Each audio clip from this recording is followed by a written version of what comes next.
Primeiramente, bom dia a todos, né? Eu sou fruto de um relacionamento bem complicado, né, dos meus pais, assim, né? Eu nasci já com meus pais separados.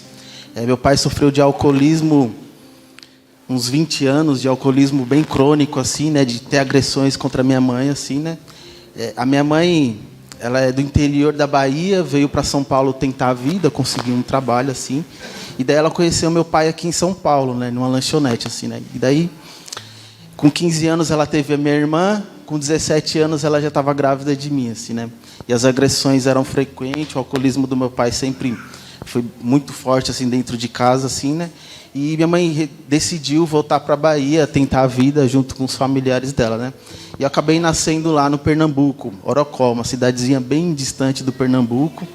E daí minha mãe tentou, assim, de todas as formas, viver naquela região, assim, né, com os meus familiares, assim, né? Minha família da Bahia é bem humilde, assim, é do sertão, trabalhava com plantação de cebola, de melão, tomate. E daí as condições eram bem difíceis, assim, né? A minha avó tem 16 filhos com a minha mãe.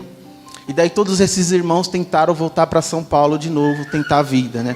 E daí veio minha mãe com a minha irmã e eu novamente morar com uma tia minha, na região ali da Vila Antonieta, para quem conhece, Zona Leste. E daí a gente ficou um tempo lá, assim, né? Até os meus 3 anos de idade, assim. Porém, a situação era difícil, complicada. E minha mãe tinha 2 crianças para cuidar e teria que trabalhar também, né? E daí, não sei qual foi o sentimento que ela teve naquele momento, ela decidiu que eu deveria morar com o meu pai, assim, né?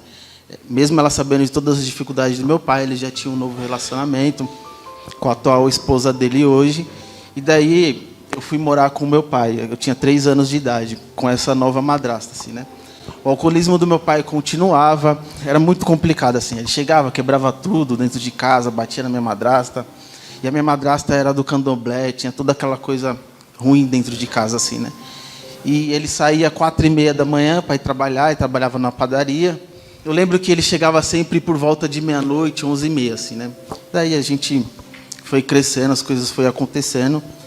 Eu me recordo que quando eu tinha 6 anos de idade, quando iniciou meus estudos, assim, que eu teria que ir para a escola, eu acordava às 4h30, tinha que ir com meu pai até a padaria, ficar até às 6 horas da manhã com meu pai, entrar na escola, e às 2 horas ele saía, e daí ele mandava eu voltar para casa, porém eu nunca voltava, assim, né? Eu estendia o meu dia na rua, assim, né? Então, 6, 7, 8 anos, assim, né? Quando eu tinha mais ou menos uns 7 anos de idade, daí eu comecei a ter um relacionamento com a minha mãe novamente, assim, né? Eu ia passar os finais de semana com a minha mãe. Minha mãe também bebia, assim, de final de semana e sempre fumou, assim, né? E daí, eu tinha 7, 8 anos de idade, eu me lembro que ela sempre pedia para mim acender o cigarro no fogão, assim, né? Então eu ia acender o cigarro para ela, entregava. E daí tinha toda essa coisa, assim, e a curiosidade de querer fumar, né? Então, eu já comecei a dar aqueles primeiros tragos no cigarro com 8 anos, que fica forte para mim aos 9 anos de idade, assim, né? Quando eu começo a me envolver com o pessoal da rua, a fumar maconha. E daí, 9 anos de idade, eu já estava bem viciado na maconha, né? E daí a gente vai se perdendo na rua, assim, né? Achando que aquilo que o senhor falava, assim, a gente não tinha muitas condições de estar de ter uma bicicleta, de ter uma bola, de ter nada assim. Então a gente foi se perdendo, criando ilusão que o tráfico de droga ou o crime vai me dar mais benefícios, assim, né? Então eu fui me perdendo no mundo das drogas. Meu pai continuava bebendo, ficava muito tempo na rua, assim, né? E daí eu fui me perdendo, fui entrando cada vez mais no mundo das drogas. Aos 15 anos de idade eu conheci a cocaína, assim, né? Eu comecei a trabalhar em Lava Rápido. E daí o pessoal de Lava Rápido ali na Barreira Grande gostava de roubar moto, gostava de roubar carro. E daí eu fui me envolvendo, assim, né? Eu falava que ia trabalhar no Lava Rápido e comecei a pegar a toca-fita, ferramenta, caixa de ferramenta, que tinha aqueles DVDzinho Pioneer, golfinho, que chamava na época da Pioneer, né, que valia um dinheiro. A gente começou a roubar essas coisas. E eu fui cada vez mais me perdendo, me afundando no mundo das drogas, assim, né? Com 16 anos, mais ou menos 16 anos, antes desse período de 15 anos, eu ficava muito no Tatuapé. Assim, eu gostava de ir para o Tatuapé. Quando eu tinha um tempo perdido, eu fugia de casa, pegava o ônibus e ia para o Tatuapé. Porque eu gostava de ficar no Tatuapé porque era um bairro mais próximo da minha casa, que tinha pessoas que tinham condições financeiras melhores. Então, a gente pedia dinheiro, pedia comida, sempre conseguia. Praça Severo Romero, onde a gente fazia pastoral casado em 2007. Ele era um menino de rua de lá, mas nunca nos encontramos. Aquela praça é terrível pela maconha. Quando você vai fazer evangelização, você entorta até a boca, porque tem maconha, fumaça em todo canto. Né? E aí ele estava lá. Fala onde você dormia na praça. Em cima da marquise da igreja. Porque se a gente ficasse pedindo na praça, os comerciantes locais chamavam a GCM para tirar a gente. Então, a GCM estava sempre lá. Entende? Ele dormia em cima da marquise, não embaixo da igreja.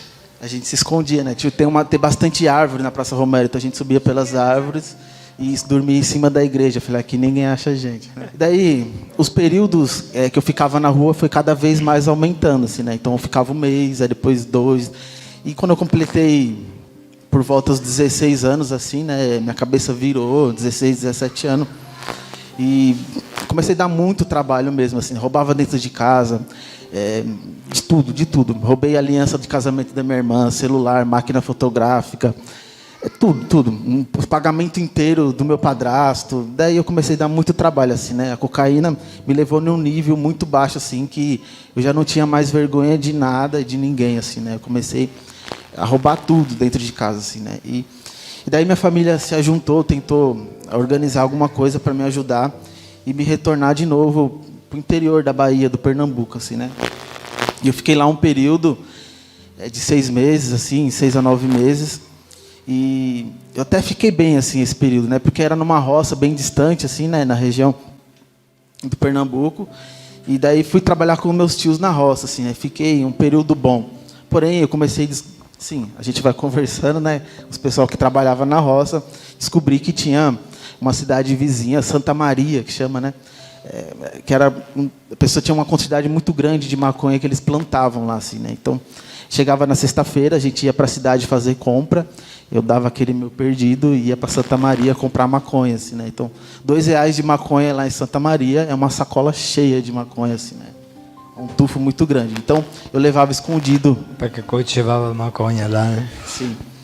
E aí eu levava essa sacola cheia. Eu tinha que pegar bastante quantidade porque eu ia ficar muito tempo na roça até voltar para a cidade de novo.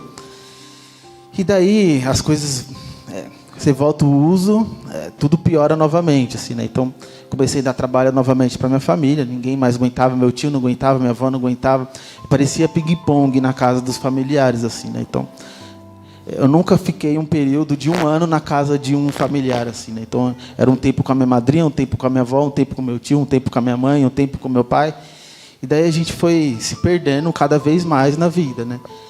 E daí eu voltei novamente para São Paulo com 17 anos, porque ninguém aguentava mais. E minha irmã, a Daniela, tentou me ajudar. Falou assim, agora eu vou te ajudar, você precisa mudar de vida, assim, né? E eu fui morar com ela no Morro do Sabão, lá no Jardim Santo André, né?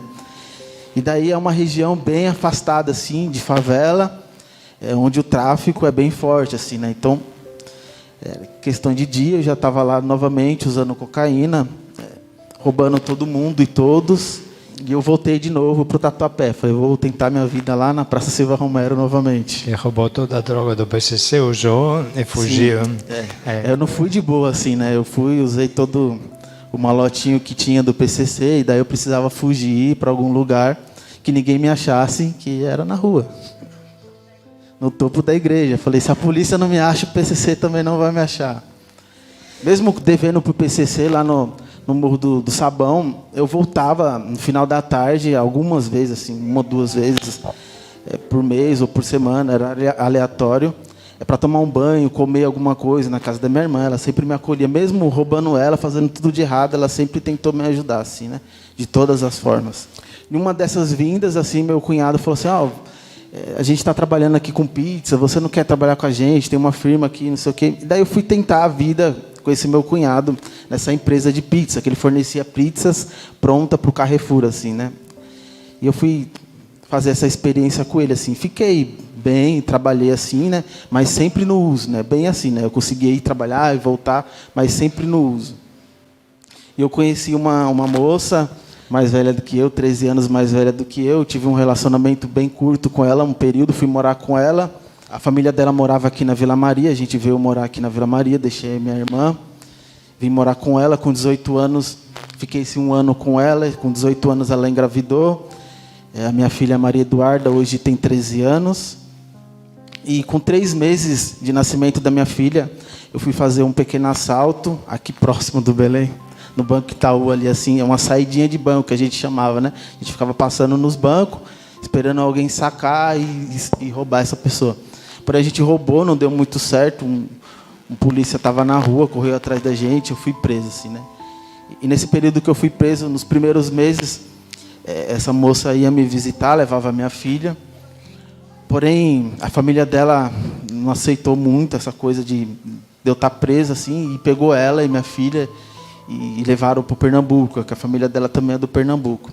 E desde então, até o ano passado, mais ou menos, ano retrasado, eu não tive contato, não sabia nem se minha filha estava viva ou morta. Não tinha notícias delas, assim, né? E daí, nesse período que eu fiquei preso, assim, né, voltou o contato com meu pai. Fazia muito tempo que eu não tinha esse contato com meu pai, assim, né? Meu pai começou a me visitar no CDP, tentando uma aproximação. Ele já estava bem, assim, né? Já estava nesse casamento com a minha atual madrasta. Ele já tinha outras filhas. E ele estava bem, não bebia mais, estava frequentando a igreja evangélica. E ele ia lá me visitar, assim, né, como, não sei se como recompensa por aquilo que ele não conseguiu fazer.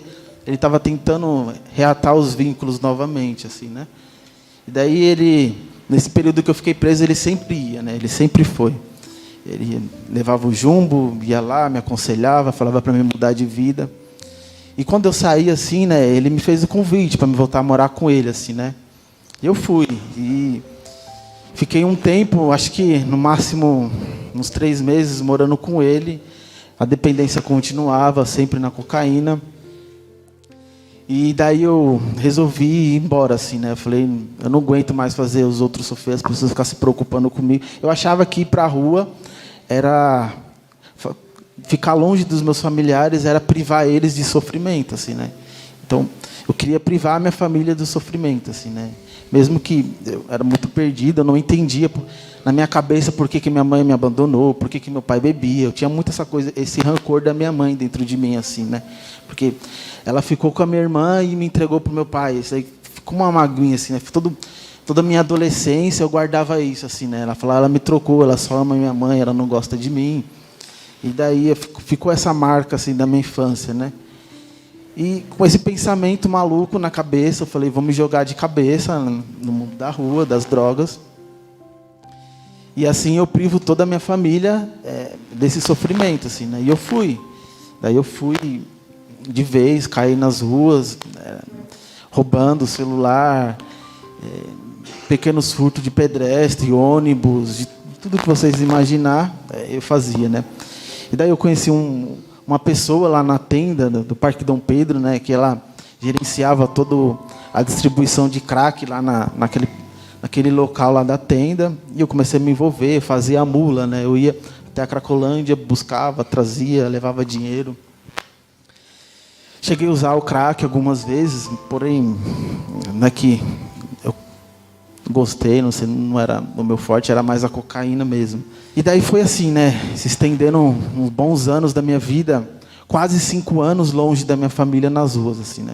Esse período que eu abandonei a minha família, depois que eu saí do CDP, foram 4 anos, quase 5 anos, sem a minha família saber se eu estava vivo ou morto. Eu nunca mais voltei para minha casa, assim, né. E daí, nas ruas lá de São Paulo, lá no centro, uma vez eu me deparei assim, na escada rolante ali perto do relógio, vendo todas as pessoas indo embora, voltando para casa, né? Porque para quem conhece o centro, acho que todo mundo aqui, Praça da Sé, o relógio que está antes da descida para o começa a escurecer, as lojas começam a se fechar, acaba a cidade, né? Fica só nós e nós, né? Não tem nem onde pedir para tomar água. Então, um certo dia de loucura, eu parei e comecei a prestar atenção nisso, assim, né? Todas as pessoas vão embora e a gente fica aqui, né? Olhando para o nada, esperando um nada, né? Daí comecei a refletir sobre a minha vida, assim, né? Sobre o que poderia fazer da minha vida. Comecei a pensar muito, pensar muito. Eu deitado, assim, de costas para o relógio, e a catedral na minha frente, assim, eu olhava, eu conversava muito com Deus, assim, né? Falava, Jesus, me tira desse lugar aqui, né? O que eu estou fazendo aqui? Porém, ao mesmo tempo que eu pedia para Deus me ajudar, ao mesmo tempo eu sabia que eu não tinha para onde ir, né? O que eu vou fazer da minha vida, assim, né? Não tinha para onde ir. Eu não tinha mais coragem de ir para a casa do meu pai. A minha mãe já tinha ido embora para a Bahia. A minha irmã já estava num segundo relacionamento. E daí tudo já tinha mudado, fazia muito tempo, assim, né? Eu sei de tudo isso porque nesses 5 anos, uma vez eu tentei voltar para casa, assim, né? E daí eu cheguei ali na favela do Colina, onde minha mãe morava, e eu toquei a campainha, saiu uma outra mulher, falou, quem é você? O que você quer? Já não era mais a minha família que morava lá, né? Minha mãe já tinha ido embora, já estava na Bahia morando muito tempo. Aí uma vizinha me reconheceu, falou, sua mãe já foi embora para a Bahia. Não tinha mais ninguém. E daí eu voltei desolado, assim, para a Sé, né? Falei, já era, minha vida acabou, não tem mais o que fazer, né? E daí eu fiquei, nesse dia, refletindo sobre a vida e continuei na loucura, não parei. No outro dia de manhã, ali no Parque Dom Pedro, tinha uma perua parada, né? Daí os irmãos, tudo lá, sentado, outros irmãos conversando. Daí, entre esses irmãos, eu escutei a história que tinha um lugar, que tinha comida, você poderia tomar banho, que era tranquilo. E você poderia ir lá se alimentar e tomar um banho e depois ir embora, se você quisesse. Este lá era a Missão Belém. Os irmãos falavam da Missão Belém. Os irmãos falando da Missão Belém. E daí eu me aproximei daquela perua. O irmão falou, irmão, Deus abençoe, não sei o quê, vamos para lá, para a Missão Belém, lá. Assim, tinha uma ficha verde, né, que fazia na hora, na rua, ficha, fez algumas perguntas. Eu não respondi nada, só falei o meu nome. Falei, meu nome é esse, irmão, se quiser é isso, vai me levar ou não vai? E daí o irmão, não, demorou, vamos lá, não sei o quê. Eu falei, eu vou lá. Aí entrei na perua e cheguei aqui na Guadalupe, né? Tomei um banho, comi realmente, e dormi. Às 6 horas da manhã eu já estava ali no portão, doido para ir embora. Eu fui cair, irmão, não teve muita ideia, fui embora, voltei para a rua novamente. Fiz esse percurso de vir para Guadalupe, nas minhas contas, eu já olhei no sistema, não tem essas contas. Nas minhas contas, umas 5, 6 vezes. Eu vinha na Guadalupe, tomava um banho, comia e voltava para a rua, assim, né? Porém, eu tinha uma referência de um lugar que poderia me ajudar, assim, né? Ficou aquela sementinha de um lugar que poderia me ajudar. Uma nova noite, lá no mesmo lugar, encostado no relógio, eu olhava novamente para a catedral e era como se Deus quisesse falar comigo, assim, né? Parava, refletia, pensava sobre a minha vida, via todo mundo indo embora e eu continuando naquele lugar, assim, né?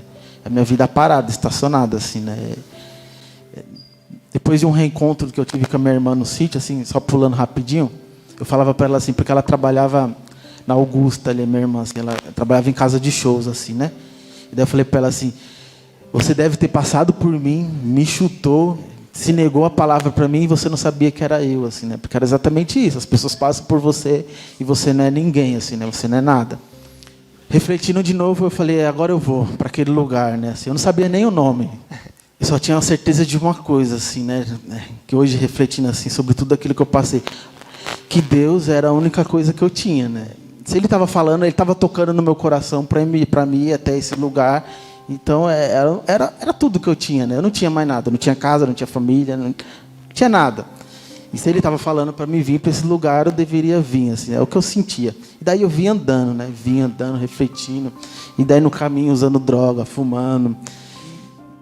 E cheguei aqui assim, né? Era por volta, era mais de meia-noite. E daí tava o Barroso e o Bochecha na portaria, assim, né? O Barroso olhou, caramba, irmão, você de novo. Eu falei, opa. Aí fiquei meio sem jeito, assim, né? E daí o Bochecha falou assim, vai, irmão, deixa o cara entrar, deixa ele entrar, deixa ele dormir e tal. Aí o Bochecha me colocou pra dentro, assim, meio rápido, assim, e eu deitei bem por aqui. Tinha a cozinha, a porta da cozinha aqui, assim, né? Me deitei bem aqui mesmo, no sapeca neguinho, e dormi, né? Eu lembro que eu dormi. Pela primeira vez, depois de muito tempo, eu dormi, eu descansei, assim, né? Que eu acordei bem. Tinha um irmão que me acordou, falou, irmão, vai escovar o dente, tomar um banho e tal. Depois a gente vai lá em cima fazer o diário, assim, né? Daí diário, né? Vamos lá. Aí a gente subiu, rezou. A família da minha mãe é católica, assim, né? Toda a minha família é católica. Porém, a família do meu pai, por influência da minha madrasta, é de berço evangélico, assim, né? Eu ia para a igreja porque minha avó me obrigava a ir, porém eu não sabia nem rezar uma Ave Maria, nada, assim, né? Nada. Eu tinha referência da igreja católica por causa da minha família, porém não sabia nada. Olha, agora deu para focar. Foi exatamente olhando para a catedral, sem ninguém, que ele sentiu o desejo de voltar. Não temos muito tempo, porque já passou o tempo, mas eu gostaria de dar um pulo agora e ver o que Deus realizou na vida dele. Gostaria que viesse para cá a Bruna com Maria Helena. Então, olha o que Deus realizou neste tempo, que, repito, no breve espaço que temos um testemunho da missa, não dá para contar tudo. Depois ele foi para Jarinu, até chegou a dar alguns cursos de Jarinu, depois trabalhou com as crianças de rua, e depois foi lá, trabalhando com as crianças de rua, que encontrou a Bruna, que está chegando aqui, com a Maria Helena. Muito bem. Então, o que Deus fez na tua vida? Fala em 2 palavras agora. Bom, acho que são 7 anos na Missão Belém, assim, né? É uma confirmação daquilo que ele me falou no meu coração lá naquele dia da catedral, assim, da Sé, assim, né? Somente Ele poderia mudar a minha vida, assim, né? Somente Deus poderia reconstruir a minha vida novamente, assim, né? E através de Deus, através da Missão Belém, hoje eu tenho 2 filhos, um trabalho bonito na Missão Belém. Sou estudante de psicologia, último ano. E é isso, assim, né? Ele está agora cuidando, trabalhando no mundo dos vozinhos. Passou. Cacilda, se aproxima aqui. Eu sei que vocês querem cantar uma música, mas dá uma palavra, expressa o que você deseja pedir a Deus para eles e deseja para eles. Que eles possam crescer e multiplicar ainda mais. Não só em filhos, mas em graça, sobretudo, né, de Deus. A gente falava que o Magno foi menino de rua também, né? A gente brincava com ele um tempo. Né, Theo? O Theo quer falar. E aí, ver a história, né, deles, a gente conheceu o Magno, ele fazia parte da equipe de coordenação de São Miguel Arcanjo, não era? Era um sirineu? Sim. Não sei se chamava sirineu no dava período. os cursos também. Assessor, Ele era um dos assessores, né, Theo? E depois a gente acompanhou, eles se conheceram, casaram. Casou doente, né? Com tuberculose. Falei, meu Deus, no dia que casou... Quase perdeu o marido no dia do casamento, mas não sabia que era tuberculose. Sim, aí a Bruna já voltou, tirou o vestido de noivo e foi com ele para o hospital, cuidar dele. Aí melhorou um pouco, foram para a lua de mel. Depois voltaram e continuaram, né, engajados, ajudando também na acolhida dos adolescentes. E aí, estão aí com a gente, Missão Belém o tempo todo, né? Eles 2 envolvidos com... Ela se formou em serviço social na comunidade, ele está se formando em psicologia. E os 2 também, com o estudo que eles adquiriram, eles estão servindo aos pobres dentro da comunidade.